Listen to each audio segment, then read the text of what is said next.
Welcome to பெரியம்மா சமையல். வாங்க, இன்றைக்கி நம்ம வந்து பாரம்பரியமான ஒரு சோள பணியாரம் செய்ய போகிறோம். அது எப்படின்னு பார்க்கலாம். இப்போ வந்து சோளம் வந்து ஒரு 250 கிராம் எடுத்துருக்கோம். அதே அளவுக்கு இட்லி அரிசி, குண்டு மணி அரிசி அதே அளவுக்கு 250 கிராம் எடுத்துக்கலாம். இப்போ இது ஒரு 250 கிராம் அரிசி. இப்போ ரெண்டையும் போட்டுக்கிட்டோம். உளுந்து வந்து ஒரு 50 கிராம் இருந்தால் போதும். அது கூட ஊற வச்சுக்கலாம். எல்லாத்தையும் ஒன்றாவே ஊற வச்சுக்கலாம். ஒரு 50 உளுந்துக்கு போதும். ஒரு 50 கிராம் உளுந்து. வெந்தயம் வந்து ஒரு 2 ஸ்பூன் அளவுக்கு வெந்தயம். இது எல்லாத்தையும் ஒன்றா கழுவிட்டு ஒரு 4 மணி நேரம் 5 மணி நேரம் நல்லா ஊற வச்சுக்கிடுவோம். ஊற வச்சுட்டு அப்புறமா நம்ம அரைச்சிக்கலாம். இப்போ கழுவி நல்லா ஊற வச்சிடலாம். 4-5 தண்ணி வச்சு நல்லா கழுவிட்டோம். இந்த அளவுக்கு இருக்குது. இந்த சோளத்தில் 2 விதமான சோளம் இருக்குது. இது வந்து வெள்ளைச்சோளம், இன்னொன்று கம்பெனி சோளம்னு இருக்குது. அந்த கம்பெனி சோளங்கிறது சமைக்கிறதுக்கு உதவும். இது வந்து பணியாரம் எல்லாத்தையுமே இது போடலாம். இப்போ வந்து அரிசி ரெண்டையும் சேர்த்து நம்ம ஊற வச்சுருக்கோம். ஒரு 4 மணி நேரம் 5 மணி நேரம் நல்லா ஊறினப்புறம் எல்லாத்தையும் ஒன்றாவே வச்சு அரைச்சி நம்ம புளிக்க வச்சுக்கலாம். வச்ச அரிசி சோளம் எல்லாமே ஊறிடுச்சு, நல்லா ஊறிடுச்சு. இது கூட 100 பச்சரிசி சேர்த்துக்கோங்க. உங்கள்கிட்ட சொல்கிறதுக்கு நான் மறந்துட்டேன். பச்சரிசி 100 போட்டுக்கோங்க. இப்போ எல்லாத்தையும் அரைச்சி எடுத்துக்கிடுவோம்.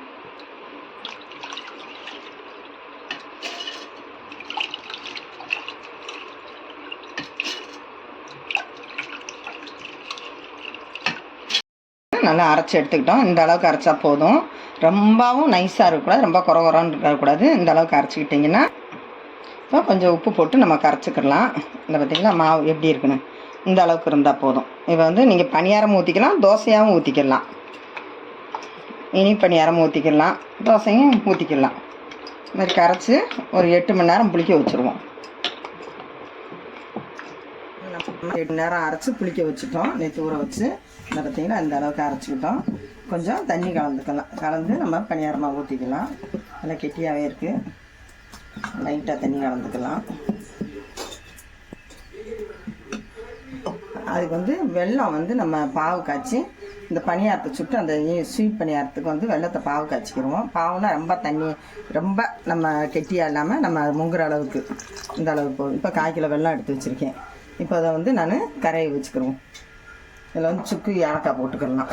காஞ்ச பிறகு இது காஞ்சிக்கிட்டே இருக்கட்டும். இப்போ பணியாரத்தை ரெடி பண்ணிக்கலாம். கொஞ்சமாக தண்ணி கலந்துக்கலாம்.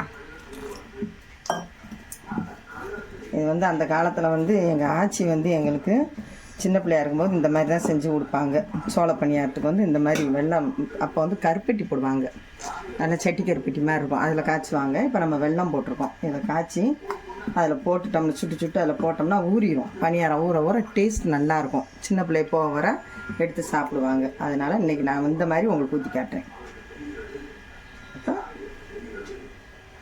சட்டி காயும் பணியாரத்தை ஊற்றிக்கிறோம். சட்டி காஞ்சிருச்சு, ஊற்றிக்கலாம்.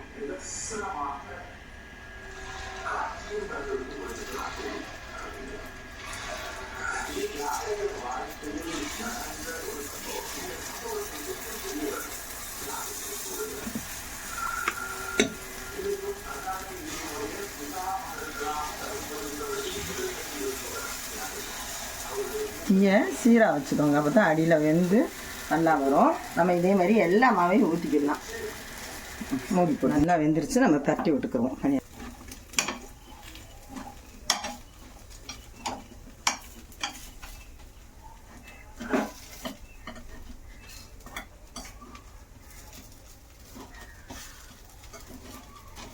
நல்லா பொசுன்னு வருது.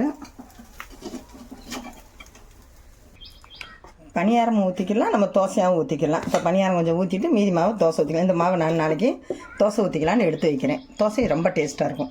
பக்கத்தில் பாவும் காஞ்சு வடிகட்டி வச்சுட்டோம். இப்போ வந்து ஏலக்காயும் சுக்கு பொடியும் அதில் சேர்த்துக்கிடுவோம். அந்த டேஸ்ட்டுக்கு போட்டுட்டு இந்த பணியாரத்தை எடுத்து நம்ம அதில் போட்டுக்கலாம்.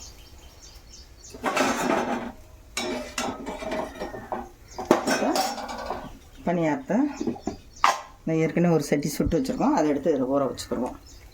அது ஊறி வரும்போது நல்லா டேஸ்ட்டாக இருக்கும். சாப்பிடும்போது ஒரு 1/2 மணி நேரம் 10 நிமிஷம் ஊறினா கூட போதும், நல்லாயிருக்கும். சோள பணியாரம் இது வந்து எங்கள் ஊரில் ரொம்ப ஃபேமஸ்ஸு. தேனியில் வந்து இது ரொம்ப ஃபேமஸ்ஸு. எல்லாருமே எல்லா வீட்லையும் இது ரொம்ப செய்வாங்க. தீபாவளி பொங்கல்னாலே இந்த பணியாரம் தான் செய்வாங்க. குழந்தைகளும் நல்லா விரும்பி சாப்பிடுவாங்க. இந்த மாதிரி ஊறிடும், நல்லா ஊறினதும் பொசு பொசுன்னு அந்த ஸ்வீட்டெல்லாம் உள்ளே இறங்கிடும். நம்ம எடுத்து சும்மாவே எடுத்து சாப்பிட்டுக்கலாம். பணியாரம் பாரம்பரியமான சோள பணியாரம், கருப்பட்டி பாவில் போட்டது, ரொம்ப டேஸ்டானது. இதேமாதிரி நீங்கள் வீட்டில் ட்ரை பண்ணி பாருங்கள்.